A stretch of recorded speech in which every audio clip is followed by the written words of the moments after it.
नमस्कार, सुबह लक्ष्मी में आप सभी का स्वागत है। मैं हूं हेमंत घई। आइए देख लेते हैं इस वक्त की हेडलाइंस। ग्रीस बेलआउट पर ईसीबी के ऐलान के बाद एशियाई बाजारों की खराब शुरुआत। निकाई में 1% की गिरावट। एसजीएक्स निफ्टी भी फ्लैट कर रहा है कारोबार। ग्रीस संकट बढ़ने से अमेरिकी बाजारों ने खोई तेजी। डाउ जोन्स में सपाट कारोबार। S&P 500 और नैस्डैक लाल निशान में बंद। और कच्चे तेल की तेजी पर ब्रेक। अमेरिका में भंडार बढ़ने से ऊपरी स्तरों से दबाव। ब्रेंट क्रूड फिर से $55 के नीचे पहुंचा। नाइमेक्स पर भाव $48 के करीब। हम अभी ईज करेंगे, इसके बाद मेरे ख्याल में हम रेट को बढ़ाएंगे नहीं। 3-4 साल बाद शायद बढ़ाना पड़ेगा। आरबीआई गवर्नर की बैंकों को खरी कहा बैंक कर्ज करें सस्ता। सीएनबीसी आवाज से एक्सक्लूसिव बातचीत में राजन ने उम्मीद जताई अगले 3 से 4 साल तक नहीं बढ़ेंगी ब्याज दरें। बाजार की नजर होगी आज दिग्गज ऑटो कंपनी टाटा मोटर के नतीजों पर। आय में 4% और मुनाफे में 3% बढ़त का अनुमान। तीसरी तिमाही में भारती एयरटेल ने अपने नतीजों से किया निराश। मुनाफा महज 4% बढ़ा। अफ्रीकी कारोबार ने बनाया आय पर दबाव। कल बाजार बंद होने के बाद आए नतीजे। कॉग्निजेंट के 2014 के आंकड़े अनुमान से काफी बेहतर। टीसीएस के बाद $10 बिलियन के रेवेन्यू क्लब में शामिल होने वाला भारत की दूसरी कंपनी बनी। The whole vision of India and a roadmap for the next 5 years will be a part of this year's budget, which will have the imprint of the Prime Minister and the Finance Minister.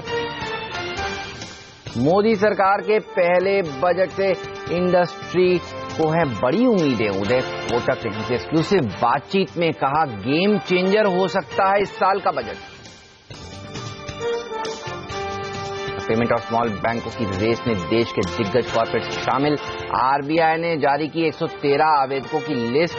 Sun Pharma, NSC, Tech Mahindra, Vodafone, Videocon, India post ने दी payment banks के लिए अर्जी।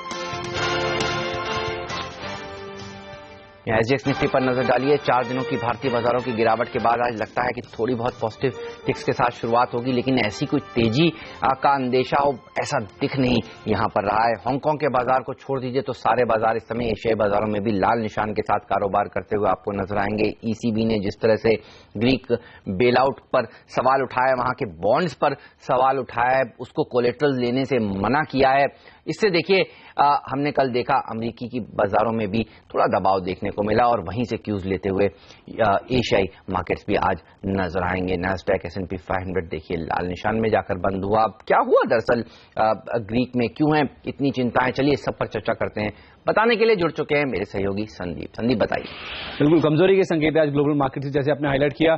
US के बाजार जो Greece से खबरें निकल के सामने है, जो ईसीबी की ओर से बयान है, उसके बाद हल्के ऊपर होकर ऊपर से बंद होते नजर आए। डाउ में आप देखेंगे सपाट क्लोजिंग आपको नजर आएगी, लेकिन एक टाइम पे हमने देखा था 100 पॉइंट के आसपास के गेंस भी डाउ में देखने को मिले थे। तो पूरी तरह से ईसीबी की ओर से जो ऐलान निकल के सामने आया कि वो ग्रीस के जो बॉन्ड्स है उसको एज ए कोलैटरल किसी भी लोन के लिए ग्रीस के बैंकों के लिए इस्तेमाल नहीं करेंगे, उसकी घोषणा जब उनकी ओर से निकल के सामने आई तो हमने देखा कि बाजारों में आखिरी मिनटों में प्रेशर बनता हुआ दिखा। तो जाहिर सी बात है कि जो ग्रीस के बैंक है उनको फंडिंग के लिए अब ग्रीस का जो सेंट्रल बैंक है उसके पास जाना होगा। तो कहीं ना कहीं ईसीबी के मन में जो नई डील होने वाली है डेट को लेके, उसको लेके काफी ज्यादा संदेह नजर आ रहा है, जिसकी वजह से हमने देखा न केवल अमेरिकी मार्केट में प्रेशर देखने को मिला बल्कि एशिया में भी उसका इंपैक्ट देखने को मिला। साथ ही साथ कच्चा तेल जो कि पिछले 4 दिन से काफी तेजी दिखा रहा था, वहां पे कहीं ना कहीं ब्रेक लगा। कल हमने देखा नाइमेक्स पर भाव 9% के आसपास की गिरावट के साथ बंद हुआ। हालांकि एशियन ट्रेड में जरूर आप एक बाउंस बैक देख रहे हैं, लेकिन कल हमने देखा जो नाइमेक्स पर भाव है उसमें 9% के आसपास की गिरावट बनती हुई दिखी। इसके अलावा चाइना के कल जो एचएसबीसी सर्विस सेक्टर के पीएमआई आंकड़े आए थे वो भी 6 महीने के लोस पर आए, तो चौतरफा खराब खबरें थी, जिसकी वजह से हमने देखा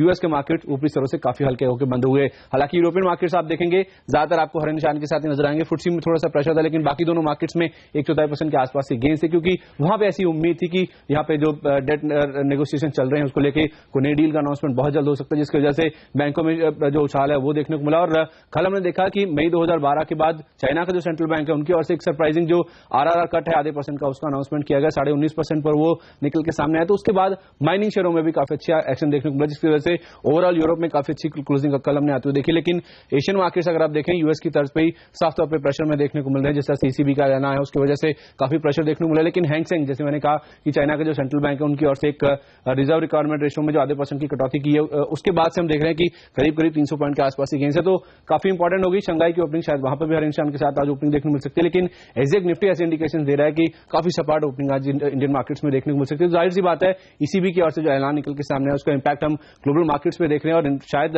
आज जब यूरोप की ओपनिंग होगी शायद वो भी नेगेटिव हो सकती है। तो उस लिहाज से यूरोप की ओपनिंग भी काफी इंपॉर्टेंट होगी आज इंडियन मार्केट्स के लिए। शुक्रिया आपका इस जानकारी के लिए। जी हाँ, चाइना ने जिस तरह से रिजर्व रेशियो को वहां पर आधे बेसिस पॉइंट से यानी 0.5% से घटाया है, उससे हमने ये भी देखा कि सोने में एक उछाल देखने को मिला अंतर्राष्ट्रीय बाजार में। लेकिन भारतीय बाजारों की बात करते हैं। चलिए, अब पिछले 4 ट्रेडिंग सेशन से लाल निशान में कारोबार हो रहा है। फरवरी सीरीज में आप देखिए 4 के 4 ट्रेडिंग सेशन में दबाव देखने को मिला है, वॉलेटिलिटी देखने को मिली है। कल 29,000 के नीचे जाकर सेंसेक्स ने क्लोजिंग दी है। 8,700 आज ये इंपॉर्टेंट लेवल होगा, इसको डिफेंड करना काफी जरूरी होगा। और एफआईएस भी देखिए पिछले 4 ट्रेडिंग सेशन से बिकवाली ही करते हुए दिख रहे हैं। तो आज भारतीय बाजारों की शुरुआत में आपको किस तरह की स्ट्रैटेजी बनानी चाहिए, क्या एक्सपेक्टेशंस करनी चाहिए, चलिए इस सब पर बात करते हैं। हमारे साथ सीएनबीसी आवाज के मार्केट साइट अनिल सिंह भी जुड़ चुके हैं। हाय अनिल, गुड मॉर्निंग। बताइए क्या अपेक्षाएं भारतीय बाजारों से आज आपकी? हेमंत, लग रहा है कि पिछले 2 सेशन की तरह ही इनफैक्ट आज भी शुरुआत तो पॉजिटिव होने की पूरी संभावना है। कुछ फैक्टर्स थोड़े से पॉजिटिव होते हुए दिख रहे हैं, जिस तरह से कॉग्निजेंट के नतीजे आए, थोड़े आईटी शेयर होल्ड कर सकते हैं, मेटल्स थोड़ी सी बाउंस कर सकती है ग्लोबल मार्केट में जिस तरह से डेवलपमेंट हुए हैं। तो ये स्पेस है जहां से थोड़ा सपोर्ट मिल सकता है। एचडीएफसी बैंक का क्यूआईपी और जो इशू आया है फंड रेजिंग का वो काफी सक्सेसफुल रहा है, तो वहां से थोड़ा सा सेंटीमेंट सुधर सकता है। और दूसरी बात यह कि एफआईएस की बिकवाली का दबाव है, इसमें कोई डाउट नहीं, लेकिन कल के सेशन में थोड़े से फ्लोज धीमे पड़ते हुए दिखे सेल साइड पर, ये एक अच्छा संकेत है। इंडेक्स फ्यूचर्स में थोड़ी सी खरीदारी हुई, तो उम्मीद ये कर सकते हैं कि शायद उतना बुरे सेशंस ना दिखे जितने कि हम पिछले 3-4 देख चुके हैं। इनफैक्ट कल का सेशन थोड़ा सा ज्यादा डिसअपॉइंटिंग था। 2 दिनों में अमेरिका में इतनी बड़ी तेजी होने के बावजूद भी कल हम आग से आधे 1 घंटे में सारे गेंस गंवा चुके थे और डेज लो पर जाकर क्लोज हुए। तो आज मजबूत शुरुआत तो होगी, लेकिन ऐसा लग रहा है जैसे जैसे आप 8800 के नजदीक पहुंचने की कोशिश करेंगे, बिकवाली का दबाव डेफिनेटली आता दिखेगा, उसमें कोई डाउट नहीं। ऊपर के लेवल पर अब भी सेलिंग प्रेशर बरकरार रहेगा, तो थोड़ा वोलेटाइल ट्रेड हो सकता है। लेकिन 4 दिनों की गिरावट के बाद थोड़ी सी आज रिकवरी की संभावना नजर आ रही है, क्योंकि फ्लोज उतने बुरे नहीं है। और उम्मीद कर सकते हैं कि थोड़ी बहुत शॉर्ट कवरिंग इंडेक्स फ्यूचर्स में और आपको एफआईएस की तरफ से आती हुई दिखे। 8700 के नीचे अगर डिसिसिवली ट्रेड करता हुआ नजर आए तो फिर बाजार में लगभग 75 पॉइंट के आसपास की और डाउन साइड रिस्क खुलती हुई नजर आती है। अदरवाइज ऊपर की तरफ फिर 8775, 8800 की तरफ बाजार एक बार अप्रोच कर सकता है और वहां पर आपको प्रॉफिट बुकिंग या फिर से बिकवाली का दबाव दिखेगा। बिल्कुल, शुक्रिया। तो वॉलेटाइल ट्रेडिंग सेशंस के लिए एक बार फिर से आप तैयार हो जाइए। 8700 का लेवल के ऊपर नजर रखिए, वो इंपॉर्टेंट लेवल होगा और स्टॉक स्पेसिफिक ध्यान अगर आप रखेंगे तो आपको ज्यादा फायदा होता हुआ नजर आएगा। चलिए अब जानते हैं कौन से वो लेवल्स हैं जहां पर आपको नजर रखनी चाहिए निफ्टी के लिहाज से। हिम सिक्योरिटीज के मनोज सचदेव हमारे साथ जुड़ चुके हैं। हाय मनोज, गुड मॉर्निंग। बताइए आप कैसे ट्रेड करेंगे आज निफ्टी को? जी हाँ हेमंत जी, अगर निफ्टी का डेली चार्ट देखें तो कंटिन्यूएशन में ये लोअर लोस और लोअर हाइस बन रहे हैं। तो 8760 का स्टॉप लॉस लगाएं, करंट में निफ्टी को सेल करें। जो पहला टारगेट होगा 8660 का और दूसरा टारगेट होगा 8600 का। ओके, तो यहाँ पर सेल की राय निकल कर आ रही है मनोज की तरफ से। मनोज ये भी बताइए कौन से वो स्टॉक्स हैं जहां पर आप बुलिश या बेरिश हैं, जहां पर आपको लगता है ज्यादा अच्छा पैसा बनने का मौका है आज के सत्र में? जी हम भेल जो है पहला स्टॉक होगा जिसको सेल करेंगे। अगर इसमें डेली चार्ट देखें तो एक रिवर्सल बार पैटर्न इमर्ज हो रहा है, तो 295 के स्टॉप लॉस से 260 टारगेट के लिए भेल को सेल करेंगे। दूसरा स्टॉक होगा अरविंद मिल। अरविंद मिल में अगर इंट्राडे का चार्ट देखें तो एक इनसाइड बार फॉर्मेशन बन रहा है जिसमें 292 और 307 का एक रेंज बना हुआ है। तो कल जो है ये 292 के नीचे बंद हुआ है, तो बेटर होगा इसको सेल करें 300 के स्टॉप लॉस से 270 के टारगेट के लिए। ओके, अरविंद को भी सेल करें और भेल में भी बिकवाली की राय, बाजार में भी आप देखिए शॉर्ट पोजीशंस बनाएंगे निफ्टी में तो आपको फायदा होगा, ये राय मनोज आपको देते हुए। शुक्रिया मनोज आपका इस जानकारी के लिए। और रिजर्व बैंक ने इस बार क्रेडिट पॉलिसी में भले ही दरों में कोई कटौती नहीं की हो, लेकिन सीएनबीसी आवाज के साथ एक्सक्लूसिव बातचीत में उन्होंने साफ साफ कहा है कि अब देश में दरें घटने का माहौल बन गया है और यहां से दरों में कटौती होना तय है और इसके लिए उनकी नजर रहेगी बजट और महंगाई दर के आंकड़ों पर। आइए देखते हैं।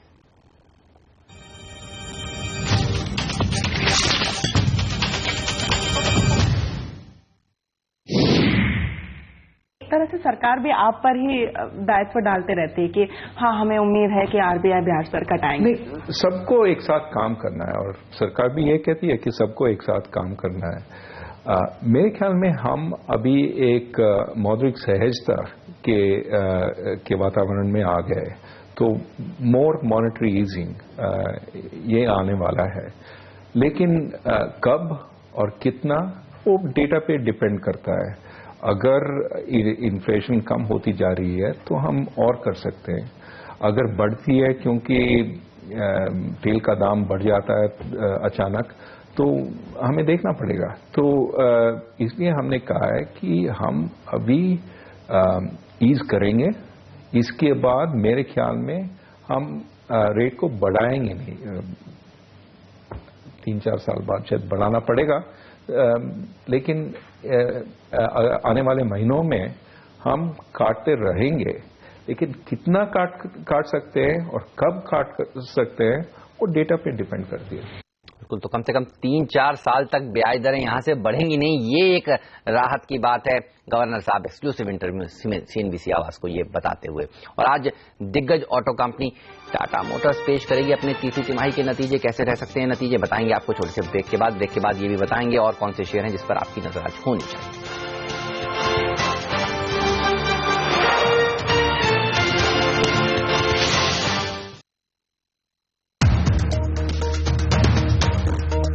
बाजार में हर कोई शानदार तेजी की बात कर रहा है, स्टॉक टिप्स मुफ्त में बांटे जा रहे हैं। ऐसे में सुरक्षित निवेश और शानदार रिटर्न के लिए अच्छे फंडामेंटल और फेयर वैल्यू वाले शेयर पर ही भरोसा करें। साथ ही भरोसा करें 10 साल से आपको कमाई के मंत्र सिखाने वाले चैनल सीएनबीसी आवाज पर। जी हाँ, हम आपके लिए चुनकर लाएंगे कुछ ऐसे शेयर जो हर कसौटी पर खरा उतरेंगे और उसमें पैसे लगाना मुनाफे की गारंटी होगी। जब हर तरफ सेंटिमेंट बेहतर हो रहा है तो बाजार में पैसे बनाने का यही सही मौका है। तो तैयार हो जाइए जैकपॉट शेयर के डेली डोज के लिए हर रोज 9:40, 12:40 और 2:40 पर सिर्फ सीएनबीसी आवाज पर। स्वागत है आप सभी का सीएनबीसी आवाज पर। आप देख रहे हैं सुबह लक्ष्मी।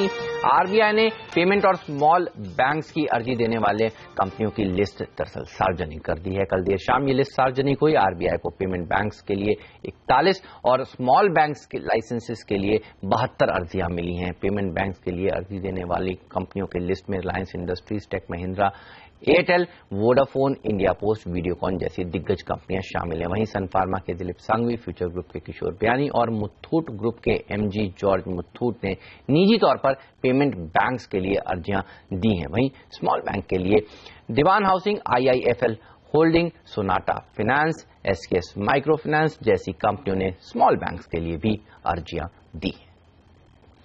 और इंडस्ट्री को आने वाले बजट से बड़ी उम्मीदें हैं। कोटक महिंद्रा बैंक के एग्जीक्यूटिव वाइस चेयरमैन और एमडी उदय कोटक ने हमसे एक्सक्लूसिव बातचीत में कहा कि उन्हें पूरी उम्मीद है कि इस साल का बजट एक गेम चेंजर साबित हो सकता है। आइए देखते हैं। पूरी उम्मीद है कि the whole vision of India and a road map for the next 5 years will be a part of this year's budget, which will have the imprint of the Prime Minister and the Finance Minister. So we are hopeful. Having said that, मेरे हिसाब से we must be focused on policy changes as continuous, not just one shot. And I am a believer that we will see a more steady development of policy. Back to my favorite phrase, marathon versus sprint. और बाजार की नजर आज Tata motor के नतीजों पर भी रहने वाली है। कैसे रह सकते हैं नतीजे, बताने के लिए जुड़ चुके हैं हमारी सहयोगी सोनम मेहता। सोनम, बताइए टाटा मोटर से क्या अपेक्षा है? सीएनबीसी आवाज का पोल क्या कहता है? टाटा मोटर्स के नतीजों से इस बार कुछ खास अपेक्षाएं नहीं है। कंसोलिडेटेड बेसिस पर जेएलआर फिर से मदद करेगा, वही स्टैंड अलोन कारोबार ड्रैग करेगा। जेएलआर के वॉल्यूम्स में इस बार सिर्फ 3% की बढ़ोतरी हुई है, जहां पे जेएलआर के वॉल्यूम्स में पिछले तिमाही से ही थोड़ा स्लो डाउन आया है, जहां पे नए लॉन्चेस के लिए पुराने कुछ प्रोडक्ट्स को फेज आउट किया जा रहा है। जेएलआर के मार्जिन फिर से स्ट्रांग रहेंगे, सरप्राइज करेंगे, जहां प्रोडक्ट मिक्स तो स्टेबल रहा है, साथ ही करेंसी मूवमेंट भी कंपनी के फेवर में रहा है। पाउंड डिप्रिशिएट हुआ है डॉलर के मुकाबले और पाउंड अप्रिशिएट हुआ है यूरो के मुकाबले और ये दोनों जीएलआर के फेवर में रहता है, तो करेंसी मूवमेंट और बेहतर प्रोडक्ट मिक्स के कारण कंपनी के मार्जिन स्ट्रांग रहेंगे। वही स्टैंडअलोन कारोबार इस बार फिर से ड्रैग करेगा, फिर से एक हिट आएगा, फिर से कंपनी घाटा दर्ज करेगी। लगभग 1000 करोड़ से ज्यादा का घाटे का अनुमान है, जहां पे एमएचसीवी सेगमेंट और पैसेंजर कार सेगमेंट की स्ट्रांग बिक्री के बाद भी एलसीवी और यूटिलिटी व्हीकल्स के खराब प्रदर्शन के कारण कुल वॉल्यूम्स में 3% की गिरावट आई है। तो वॉल्यूम्स तो वीक है ही, वही डिस्काउंट्स का भी भार स्टैंडअलोन कारोबार को सहना पड़ रहा है। तो ओवरऑल स्टैंडअलोन कारोबार पर फिर से एक हिट आएगा, जेएलआर मदद करेगा, ओवरऑल नतीजे कमजोर रहेंगे। ओके, तो टाटा मोटर और टाटा मोटर के डीवीआर के ऊपर आज सबकी नजर रहेगी। कल के बाजार में हमने देखा था दिन के निचले स्तर पर जाकर इस स्टॉक ने क्लोजिंग दी थी, लेकिन और कौन से शेयर हैं जिस पर आज आपकी नजर होनी चाहिए, ये सब बताएंगे एक छोटे से ब्रेक के बाद। ब्रेक के बाद कमोडिटी बाजार और करेंसी बाजार को ट्रेड करने की स्ट्रैटेजी भी आपके सामने हाजिर करेंगे। आप देखते रहिए सीएनबीसी आवाज।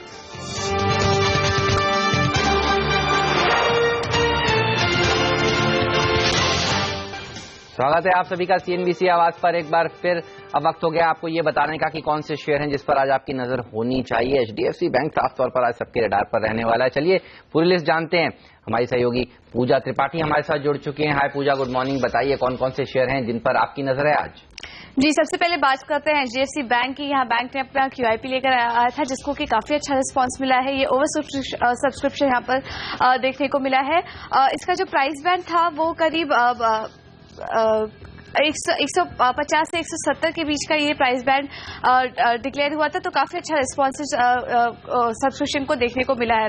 भारतीय एयरटेल की बात, अब कुछ बात करते हैं कुछ नतीजों की। यहाँ पर भारतीय एयरटेल की बात करें तो मिले जुले नतीजे देखने को मिले हैं। यहाँ पर इनका जो भारत का परफॉर्मेंस है वो तो काफी अच्छा, लेकिन अफ्रीका के परफॉर्मेंस से कुछ दबाव देखने को मिला है। इसके अलावा भारतीय एयरटेल ने श्रीधर प्रियदर्शी को इंडिपेंडेंट डायरेक्टर और मनोज कोहली को नॉन एग्जीक्यूटिव डायरेक्टर के पद पर भी नियुक्त किया गया है, और जो मनोज कोहली है उनको नॉन एग्जीक्यूटिव डायरेक्टर के पद से इस्तीफा दिया गया है। और रिजल्ट्स की बात करें तो काफी मिले जुले नतीजे यहाँ पर देखने को मिले हैं। और बिंदु फार्मा, यहाँ पर टोटल इनकम में तो काफी अच्छी बढ़त देखने को मिली है, लेकिन मुनाफे में दबाव और मार्जिन के फ्रंट पर भी यहाँ पर दबाव देखने को मिला है। इसके अलावा औरोबिंदो फार्मा ने टार्जिन बायोटेक के साथ ज्वाइंट वेंचर बनाने के लिए भी करार किया, जिसमें कि मेजॉरिटी स्टेक कंपनी होल्ड करेगी। अब बात करते हैं कुछ जो वो रिजल्ट जो आज अपने नतीजे घोषित करेंगी, जिसमें Tata Motors, Financial Tech, Ceat, IRB Infra, IOB, UCO Bank, Jubilant FoodWorks और इलाहाबाद बैंक आज अपने नतीजे घोषित करेंगी, जिस पर की हमारी नजर रहेगी। अब बात करते हैं कुछ और स्टॉक्स की। फाइनेंशियल टेक, यहाँ पर बॉम्बे हाईकोर्ट ने एफटीआईएल और एनएससीएल के मर्जर मामले में सरकार ने जो आदेश दिया था उस पर रोक लगा दी है। इसमें एफटीआईएल और एनएससीएल मर्जर मामले में सभी पार्टी को 30 दिन में जवाब देने को कहा है। अब आखिर में बात करते हैं कुछ एविएशन स्टॉक्स। स्पाइसजेट और जेट एयरवेज भी के काउंटर्स भी आज आपके रडार पर होने चाहिए। यहाँ दिल्ली और मुंबई से जो उड़ानें अब होंगी और वो सस्ती होंगी, जिसमें कि रेगुलेटर ने एयरपोर्ट चार्जेस में करीब 78% की कटौती करने का प्रस्ताव दिया है। बिल्कुल, शुक्रिया आपका इस जानकारी के लिए। 1057 से 1067 का ये वो भाव है जो एचडीएफसी बैंक के क्यूआईबी के लिए रखा गया था, और ये ओवर सब्सक्राइब हुआ है। इस शेयर पर भी आपकी आज जरूर नजर होनी चाहिए। कल डॉलर के मुकाबले रुपए की चाल हमने देखा करीब 8 पैसे कमजोर हुई थी, 61.75 पर जाकर ये बंद हुआ था। आज किस तरह की ओपनिंग हो सकती है, क्या स्ट्रैटेजी आपको बनानी चाहिए, चलिए इसी पर बात करते हैं। कार्वी कॉर्पोरेट के तपन त्रिवेदी हमारे साथ जुड़ चुके हैं। हाय तपन, गुड मॉर्निंग। बताइए कैसे ट्रेड करेंगे रुपए को आज आप? देखिए, रूपी लाइक आरबीआई का जो अनएक्सपेक्टेड मूव था, इनके इस मार्केट तो एक्सपेक्ट कर रहा था कि कुछ न कुछ रेट कट होगा, और फिर भी नहीं हुआ। उस वजह से थोड़ा सा वीकनेस है। डॉलर इंडेक्स इंटरनेशनल मार्केट में देखे तो पिछले 3-4 दिनों में बहुत ज्यादा गिरा है। उस वजह से देखे तो इनडायरेक्ट सपोर्ट मिला जरूर था उसे, लेकिन मॉडरेटली प्रॉब्ली इंटरनल क्यूज देखे तो थोड़ा सा range to moderately negative side में ही घूम सकता है। प्रॉब्ली समवेयर अराउंड 62.10 से लेकर तो नीचे के अराउंड समवेयर अराउंड 61.50 के आसपास का रेंज मेरे ख्याल से स्पॉट मार्केट में देखने को मिल सकता है रूपी के अंदर। और हम देख रहे हैं कि कच्चा तेल दरअसल काफी वॉलिटिलिटी झेल रहा है। कल हमने देखा करीब ब्रेंट क्रूड और नाइमेक्स क्रूड में तेज गिरावट देखने को मिली। 9% लुढ़का था कल नाइमेक्स क्रूड एक अच्छी रैली के बाद। ये बताइए भारतीय बाजारों में कच्चे तेल को किस तरह से ट्रेड करने की सलाह दे रहे हैं आप? देखिए, कल एक्चुअली हम लोग तो जैसे पिछले आप जो बोल रहे हैं कि वॉलेटिलिटी बहुत है, ये सही अग्री विद द सेम। पिछले 4 दिनों में देखे तो कमोडिटी 15% बढ़ी थी, और कल का जो 9% फॉल है वो स्पेशली देखा जाए तो इंटरनेशनल मार्केट में इसलिए आया है क्योंकि यूएस का जो इन्वेंटरी डेटा आता है, weekly inventory data crude oil का, वो बहुत ही खराब आया था। ओवरऑल एक्सपेक्टेशंस भी खराब थे। प्रोबेबली देखिए ब्रॉड क्यूज देखा जाए तो अभी भी मीडियम टर्म में क्रूड ऑयल में कुछ भी चेंजेस नहीं है, सेलिंग प्रेशर बना रहेगा हायर लेवल से। पर हाँ, वॉलेटिलिटी जो अभी आई है, क्योंकि यूएस में रिफाइनरी का भी शटडाउन चल रहा है, स्ट्राइक चल रही है, और रिग काउंट्स करके जो नंबर्स आते हैं उसमें भी बहुत इंक्रीज हुआ है, बहुत फॉल हुआ है। इन सब चीजों की वजह से मूवमेंट ऊपर नीचे होता रहेगा। Probably somewhere around international market में देखें तो अभी ब्रेंट क्रूड, अभी WTI लगभग $1 के लगभग ऊपर चल रहा है, अराउंड $49 से। May be somewhere around 50 to 50.50 में हम लोग सेल करने की सलाह देंगे इंटरनेशनल मार्केट में इंट्राडे में। शुक्रिया तपन आपका ये स्ट्रैटेजी हमें सुझाने के लिए। वक्त है फिलहाल आपसे इजाजत लेने का, लेकिन आप कहीं मत जाइए, आप बने रहिए CNBC आवाज के साथ, क्योंकि ब्रेक के उस पार लेकर आएंगे आपका फेवरेट शो स्टॉक 2020, जहां आपको बताएंगे 20 इंटरेस्टिंग ट्रेडिंग आइडियाज। मुझे दीजिए इजाजत, नमस्कार।